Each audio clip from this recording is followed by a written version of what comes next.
ikaw ba ay may anak kay Lindsay De Vera? Wala po. Binasag na ng aktor na si Dingdong Dantes ang kanyang katahimikan hinggil sa rumor na siya ay may anak sa artistang si Lindsay De Vera, sa pamamagitan ng show ni Boy Abunda.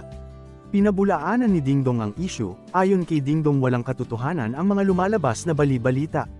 Nagkasama sina Dingdong at Lindsay sa seryeng alias Robin Hood, na ipinalabas noong 2016 hanggang 2017 sa GMA Network. Sa mga panahong ito nagsimula ang usap-usapan, bagamat, nauna nang nagsalita si Lindsay hinggil rito at mariing pinabulaanan ito.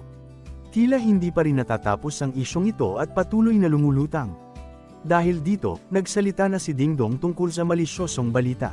Mariin niya itong itinanggi at sinabing hindi niya maintindihan kung bakit siya nagawi sa ganitong sitwasyon. May mga tumatawag na po sa akin na mga kaibigan, kamag-anak, yung mga nagmamalasakit po sa akin, and because I have a responsibility sa aking mga mahal sa buhay, sa aking mga kaibigan, responsibilidad ko na klaruhin ang isyong ito dahil mahalaga po ang aspetong ito para sa akin. Ayon kay Dingdong, I have a responsibility sa aking pamilya to clear things like this because I love my wife, I love my family so much, my kids. That's why I am saying that it is not true, ayon pa sa aktor. Patunayan po na lang nabuntis ako ni Kuya Tom. It's not true, hindi po totoo. Walang namagitan po sa amin ni Kuya Tom.